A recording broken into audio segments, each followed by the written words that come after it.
Saat bersiap untuk tidur di malam hari, Ezra melirik ke sekeliling ruangan kamar. Begitu tidak melihat Kina, Ezra tiba-tiba merasa gugup, tapi setelah itu, Ezra teringat bahwa Kina kembali ke rumah orang tuanya untuk tinggal. Ezra menghela napas dengan sedih, kemudian mulai membujuk anak untuk tidur. Bocah kecil terus tidak makan setelah bangun di sore hari. Sekarang bocah kecil kelaparan hingga tidak bisa tidur. Bocah kecil mengerutkan bibirnya dengan wajah penuh ekspresi suram. Beberapa saat kemudian, bocah kecil tiba-tiba menangis. "Clayton, kamu sudah lapar, kan?" Begitu melihat anaknya menangis, Ezra berkata dengan nada yang sedikit senang. Kemudian memeluk bocah kecil untuk turun ke lantai bawah. "Tuan muda kedua, apakah Anda membutuhkan bantuan?" Bibi Nam segera bertanya dengan hormat. Karena tuan muda kecil tidak makan di malam hari, meskipun tuan muda kedua mengatakan bahwa Bibi Nam sudah bisa pergi untuk beristirahat, tapi Bibi Nam sama sekali tidak bisa tidur. Bibi Nam berpikir bahwa dirinya sendiri bisa membantu jika tuan muda kecil sudah kelaparan. Clayton seharusnya ingin makan," Ezra menjawab dengan nada yang polos. "Tuan muda kedua, mohon tunggu sebentar." Setelah berkata, Bibi Nam segera berjalan masuk ke dapur. Beberapa menit kemudian, Bibi Nam sudah berjalan keluar dengan membawa setengah mangkuk bubur dan susu. Ezra duduk di depan meja makan. Ezra mengambil sedikit bubur dan menyuap anak. Bocah kecil mengerutkan kening, kemudian makan dengan nikmat. Saat memberi susu, bocah kecil hanya mengerutkan kening, tapi tidak memuntahkannya. "Clayton, apakah kamu memiliki kecenderungan untuk menderita siksaan?" Ezra menyuap anak sambil bertanya pada diri sendiri. Sebelumnya tidak ingin dipeluk oleh Ezra. Setelah diabaikan selama setengah hari, bocah kecil sudah berinisiatif untuk meminta pelukan. Bocah kecil tidak mau makan. Dengan cara yang sama, Ezra membiarkan bocah kecil kelaparan selama setengah hari. "Coba lihat, bukankah bocah kecil sudah mau makan dengan patuh sekarang?" Clayton sama sekali tidak mengerti apa yang dikatakan oleh Ezra, tapi begitu mendengar suara Ezra, Clayton malah tersenyum senang ke arah Ezra. "Anak bodoh, kamu lebih bodoh daripada momimu. Dedi sedang menganiayamu, tapi kamu masih tersenyum." Begitu melihat senyuman anak yang polos, Ezra juga tidak tahan lagi dan tersenyum. Ezra mencubit hidung bocah kecil dengan menggunakan tangan, sekarang baru terus menyuap bocah kecil. Setelah bocah kecil sudah kenyang dan kembali ke kamar, begitu melirik bantal yang ada di sekitar sofa, Ezra tiba-tiba mempunyai ide di dalam hati. Ezra menelepon penjaga tani, kemudian memerintah mereka untuk melakukan sesuatu di sepanjang malam. Keesokan paginya saat sarapan, bawahan sudah mengantar barang yang diinginkan oleh Ezra ke rumah. Setelah membuka bungkusan paket itu, Ezra mengambil barang itu ke depan bocah kecil. "Ini, hadiah yang diberikan oleh Dedi untukmu." Itu merupakan sebuah bantal yang berbentuk persegi panjang. Bantal itu seukuran dengan tubuh bocah kecil itu, kemudian ada wajah Kina yang tercetak di bantal itu. Begitu melihat bantal itu, bocah kecil segera merasa senang hingga berteriak, "Ah, tangan kecil yang pendek hanya bisa memeluk sebagian bantal itu." Setelah memeluk sejenak, bocah kecil melihat gambar di atas bantal lagi, kemudian terus memeluknya lagi. "Aku tahu bahwa kamu pasti menyukainya." Ezra mencubit ujung hidung bocah kecil itu. Setelah Kina memperingatkan Ezra untuk tidak mencubit wajah anak lagi, Ezra tidak pernah mencubit wajah anak lagi, tapi Ezra malah mencubit hidung anak. Bocah kecil menggosok hidungnya yang sedikit gatal dengan menggunakan tangan, kemudian mengangkat kepala dan tersenyum pada Ezra dengan sangat senang, seolah-olah berterima kasih pada Ezra yang memberi bantal untuknya. Setelah memiliki bantal, bocah kecil hampir memeluknya selama 24 jam. Saat melakukan panggilan video dengan Kina, bocah kecil juga tidak akan menangis untuk meminta pelukan lagi. Setelah selesai melakukan panggilan video, bocah kecil langsung memeluk bantal di mana foto Kina tercetak di atasnya. Ezra merasa bahwa dirinya sendiri benar-benar sangat pandai. Setelah menyuruh penjaga Tane membuat bantal ini untuk anaknya, Ezra sudah terbebas dari banyak masalah. Anak tidak minum susu, sekarang hanya perlu merebut bantal kecilnya. Setelah anak mau minum susu, Ezra baru mengembalikan bantal kecil kepada anak. Anak memeluk bantal kecil dan tidak mau mandi, cukup membuat balon yang berbentuk persegi panjang dan mencetak foto Kina di atasnya. Kemudian meletakkan balon itu di dalam bak mandi, bocah kecil bisa bermain di dalam air dengan sangat senang. Secara perlahan-lahan, demi bantal kecil itu, bocah kecil tidak menolak untuk minum susu lagi. Terkadang tidak perlu dibujuk oleh Ezra, bocah kecil bisa tidur sendiri dengan memeluk bantal kecil itu. Bisa dikatakan bahwa sebuah bantal menghilangkan sejuta kekhawatiran. Di malam ini, Kina sudah pulang ke rumah orang tuanya selama 6 hari. Kina menelepon Ezra, kemudian bertanya dengan marah dan sedih, "Ezra, apakah kamu melakukan sesuatu pada anak?" Anak semakin acuh tak acuh padaku. Sebelumnya melakukan panggilan video dengan anak, begitu melihat Kina, anak akan menangis dan meminta untuk dipeluk. Sekarang begitu melihat Kina, anak tidak menangis lagi, dan tidak meminta untuk dipeluk oleh Kina. "Kapan anak bersikap acuh tak acuh padamu?" Ezra melirik anak yang duduk di atas tempat tidur dan bermain dengan bantal kecil. Anak yang semakin acuh tak acuh padaku, sekarang tidak terlalu ingin dipeluk olehku. Clayton tampak tidak bersalah.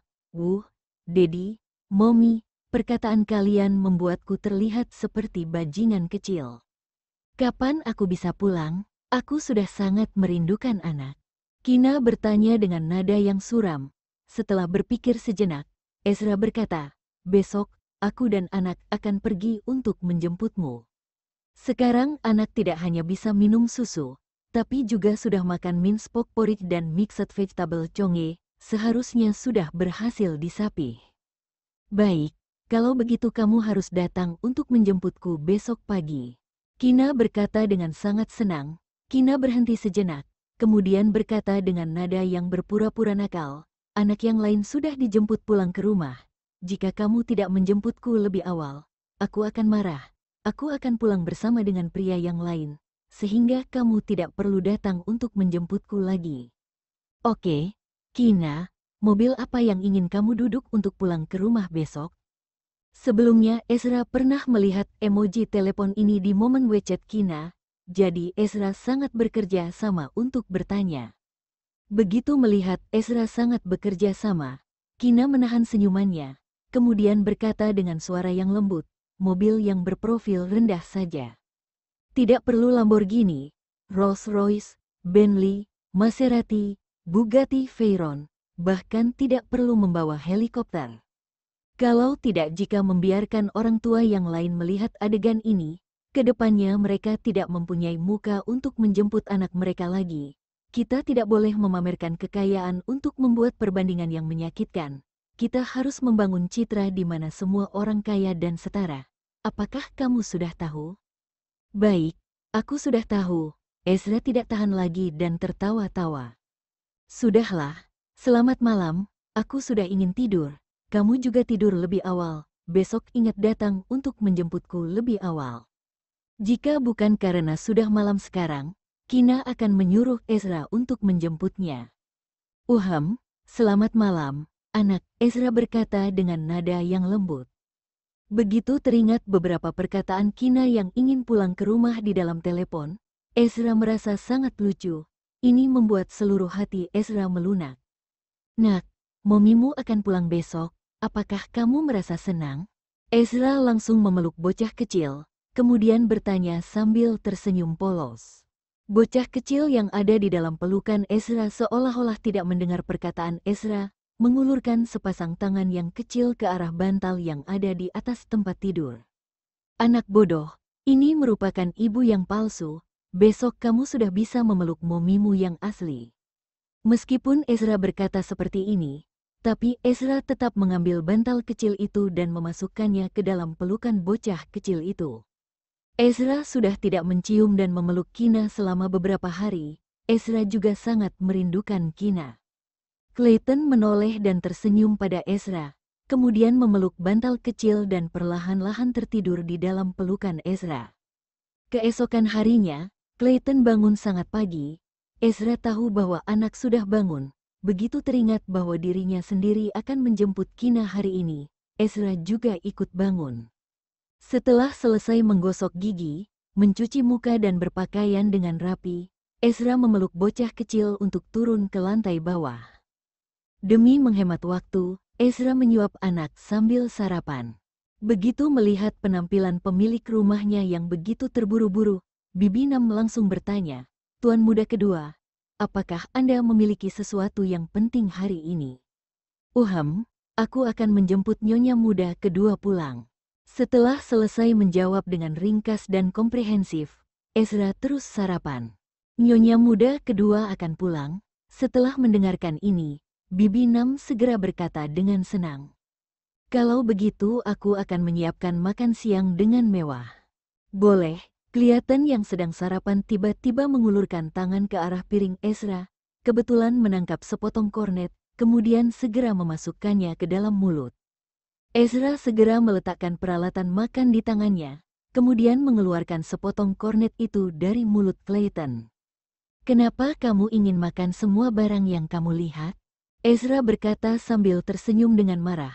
"Kornet ini sudah dibumbui dengan garam. Anak masih terlalu kecil, tidak cocok untuk makan makanan yang sudah dibumbui."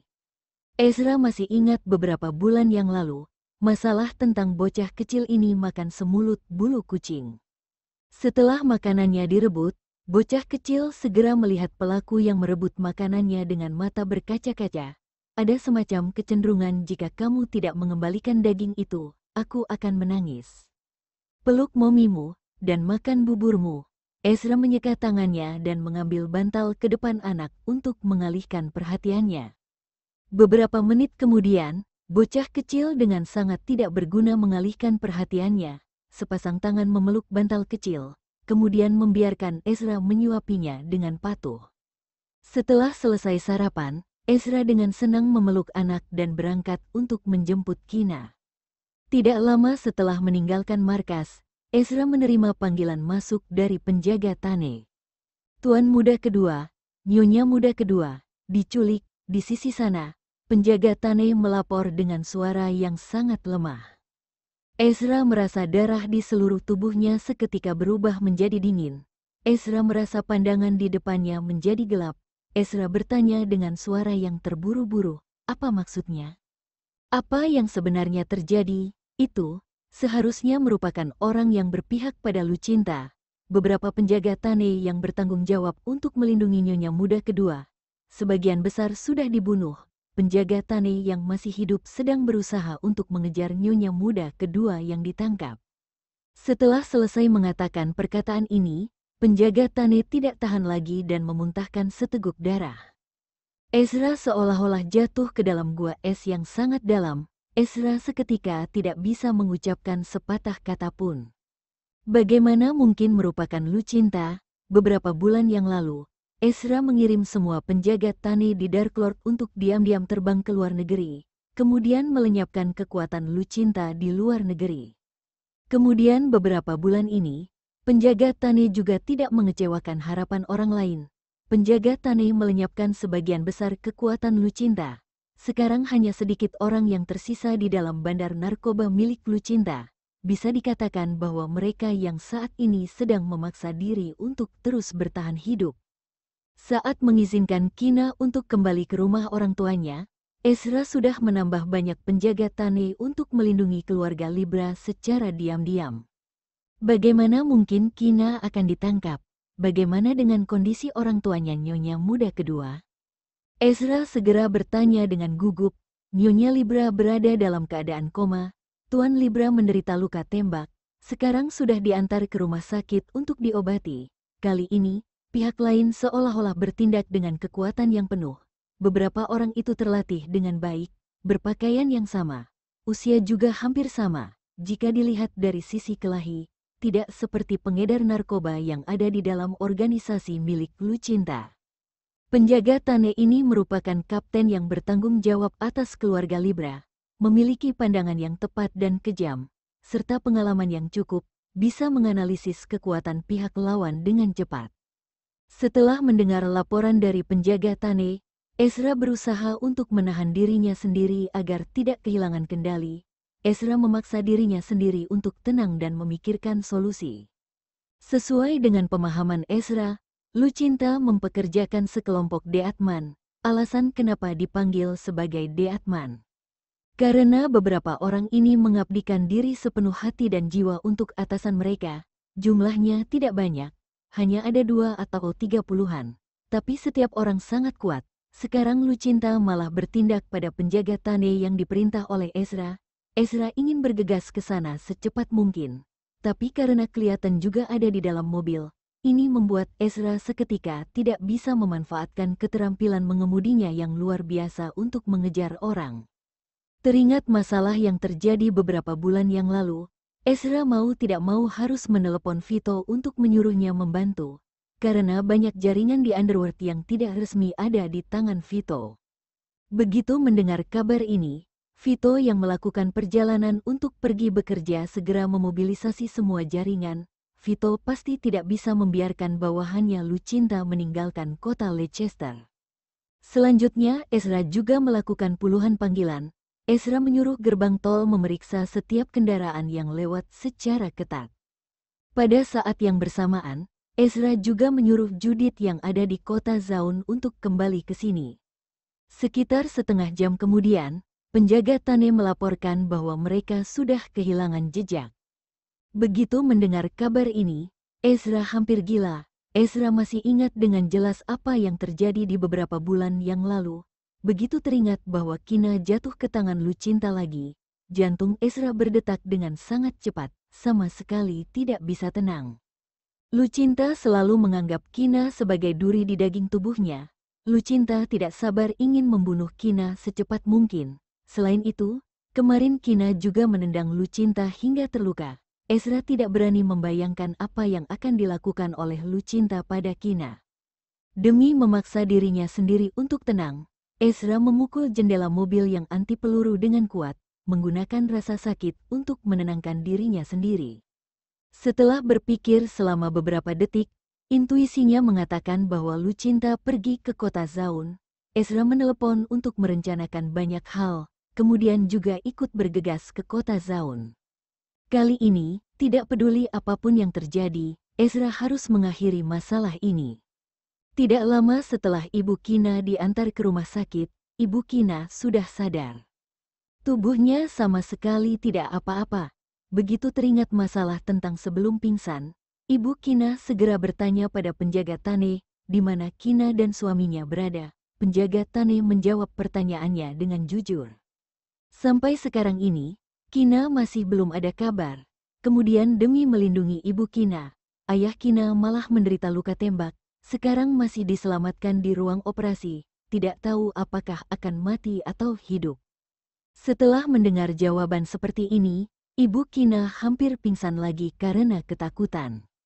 Ibu Kina menelepon Ezra untuk menanyakan situasi dengan cemas, tapi jawaban yang didapatkan olehnya malah membuatnya merasa sangat takut dan sedih. Hingga sore hari, ayah Kina baru didorong keluar dari ruang operasi.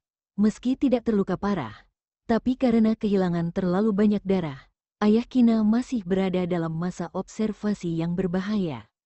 Ibu Kina melihat suaminya yang terluka terbaring di ranjang rumah sakit. Hati malah memikirkan anak yang ditangkap. Ibu Kina menelepon Ezra lagi, tapi jawaban yang didapatkan olehnya masih sama seperti sebelumnya. Setelah kehilangan jejak Kina, bawahan Lucinta seperti menghilang di muka bumi, sama sekali tidak bisa menemukan jejak mereka. 3 atau 4 hari sudah berlalu. Banyak Deatman dari Lucinta yang mati di tangan Ezra. Meski Kina tetap tidak ada kabar apapun, tapi bisa dipastikan bahwa Kina masih hidup. Ezra tidak tahu kenapa Lucinta lebih bersedia untuk mengorbankan Deatman yang mengikutinya, menyuruh Deatman untuk menipu dan mengalihkan perhatian mereka. Apa tujuan akhir dari Lucinta? Kemudian kali ini, Lucinta sama sekali tidak seperti sebelumnya, mengungkapkan berita apapun tentang Kina kepada Ezra. Pagi ini, Judith menyerahkan surat yang baru saja diterima olehnya kepada Ezra. Ezra segera membuka surat itu dan membacanya. Hanya ada satu kalimat yang tertulis di atas surat itu, memberitahu di mana Lucinta bersembunyi sekarang. Setelah mendengar abang keduanya mengatakan bahwa sudah ada kabar tentang Kina, Vito segera merebut surat itu dan melihatnya. Tulisan tangan yang tidak asing di surat itu membuat Vito curiga apakah dirinya sendiri memiliki penglihatan yang kabur.